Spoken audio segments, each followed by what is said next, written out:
কেন হয়েছিল তোমাদের সঙ্গে আমি পরে শেয়ার করবো। যা ওখান থেকে তাড়াতাড়ি নেমে গেলাম, এর মধ্যে একটা কারণ আছে, তোমাদের সঙ্গে আমি পরে শেয়ার করব ব্যাপারটা।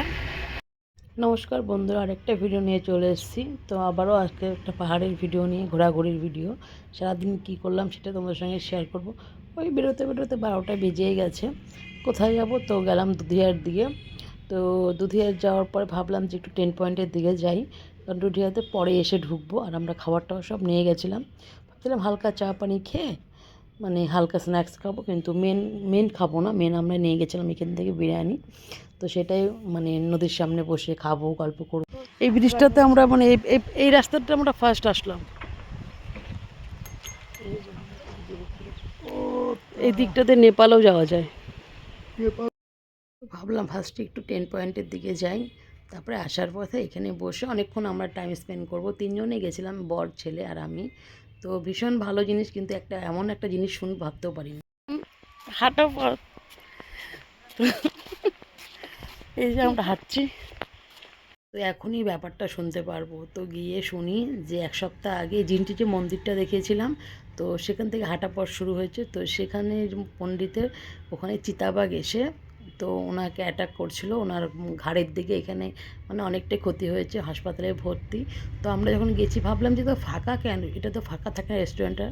তো শুনলাম, তো ফার্স্টে বলে কি আপনাকে আসতে দিল, আমি বললাম কি হ্যাঁ। বলি কি ওখানে তো পুলিশ ছিল, আমি কি না।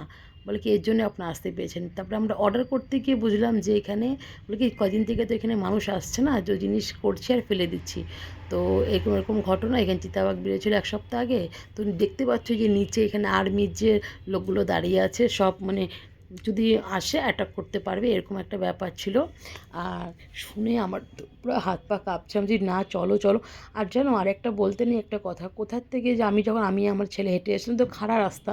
তো বরকে বললাম ঠিক আছে তুমি নিচে চলে যাও, তুমি চলে যাও আগে, আর আমরা হেঁটে হেঁটে যাচ্ছি।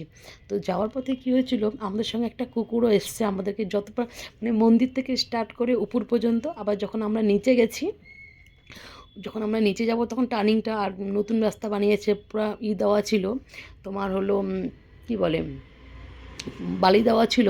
তো যেহেতু পিছলে যাবে, তাই জন্য বললাম ঠিক আছে তুমি যাও আসতে, আমি হেঁটে যাচ্ছি। তো হেঁটে যাওয়ার সময় তো এই যে আমরা খাবার নিয়ে এসেছি, দেখতেই পাচ্ছ জলের বোতল, খাবার সব কিছু নিয়ে এসেছি। তো এখন আমরা এখানে বসে খাবো। এই যে আচ্ছা এখানে বিরিয়ানি, তো আমরা ওখান থেকে নিয়ে এসেছিলাম। আর এই যে আমাদের খাওয়া, আমরা এখানে খাবো। আর এই সবাই মিলে সব খেয়েছি, ফায়ারিং হচ্ছে। আর আমরা এখন খাওয়া দাওয়া করবো। এই যে আমাদের খাবার আছে। তো এখন প্রায় 4টের মতন বাজে। এই যে দেখতেই পাচ্ছ আমরা এখানে আছি। আর এই ধোয়াটার জন্য না চোখগুলো জ্বালা করছে, আর নাকটাও কেমন জ্বালা জ্বালা করছে। এত সুন্দর ওয়েদারে, এত সুন্দর জায়গায় বসে এখন আমরা খাচ্ছি বিরিয়ানি। এই 4টার মতন বাজে। এই যে